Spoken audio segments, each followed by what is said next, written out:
बरसात की एक ठंडी शाम भैरवपुर नाम के छोटे से गांव में एक अजीब सा सन्नाटा था। गांव के बीचों बीच गणेश की चाय की दुकान पर कुछ लोग बैठे थे, लेकिन आज वहां रोज की तरह हंसी मजाक नहीं था। सबके चेहरों पर चिंता साफ दिखाई दे रही थी। तभी वहां गांव के स्कूल के शिक्षक शेखर मास्टर पहुंचते हैं। अरे क्या बात है, आज सब इतने चुप क्यों बैठे हो? मास्टर जी ने पूछा।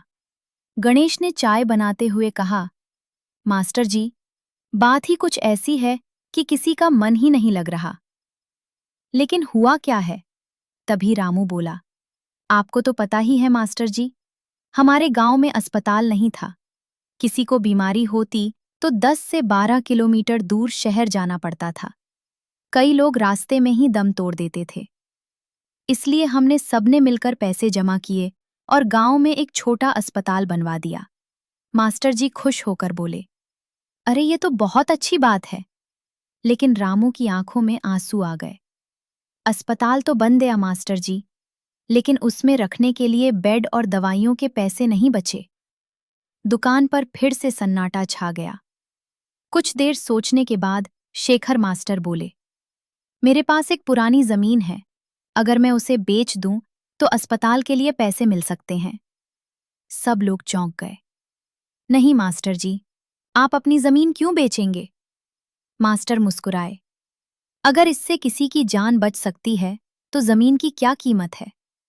अगले दिन मास्टर जी, रामू और मोहन चंदनपुर गांव की ओर निकल पड़े। उन्हें वहां जाकर जमीन बेचनी थी। शाम तक वे लोग एक छोटे से सुनसान रेलवे स्टेशन पर पहुंचे।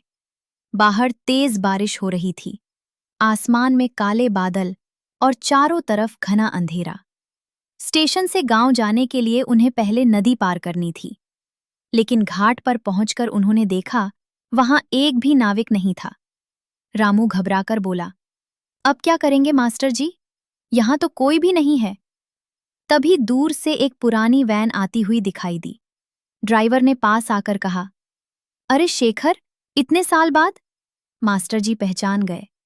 अरे, ये तो रघु काका हैं। रघु काका ने कहा, इतनी बारिश में नदी पार करना मुश्किल है। आज की रात मेरे घर रुक जाओ।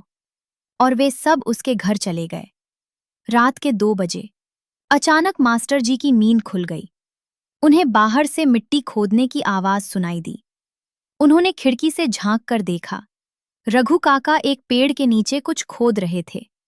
मास्टर जी ने रामू और मोहन को जगाया। तीनों बाहर पहुंचे, लेकिन वहां कोई नहीं था। बस पेड़ के नीचे ताजी खोदी हुई मिट्टी दिखाई दे रही थी। जब उन्होंने मिट्टी तो अंदर से पैसों से भरा एक पुराना घड़ा निकला। रामू बोला, मास्टर जी, इतने पैसे? लेकिन मास्टर जी बोले, नहीं, ये किसी और के पैसे हैं, हम इन्हें नहीं ले सकते। तभी अचानक पेड़ की डालियां जोर से हिलने लगीं और एक आवाज आई, डरो मत। तीनों ऊपर देखने लगे। पेड़ पर एक अजीब सा साया बैठा था। मैं ही रघु हूं। तीनों डर से कांपने लगे। मैं 1 साल पहले मर चुका हूं, लेकिन मेरे जमा किए हुए पैसे यहीं दबे रह गए थे। मुझे ऐसे इंसान की तलाश थी जो लालच में आकर इन्हें चुरा न ले। आज मुझे वो इंसान मिल गया। ये पैसे ले जाओ और अपने गांव के अस्पताल में लगा दो। अब मुझे शांति मिलेगी। इतना कहकर वो साया धीरे धीरे हवा में गायब हो गया और तीनों बस उस पैसों के घड़े को देखते रह गए।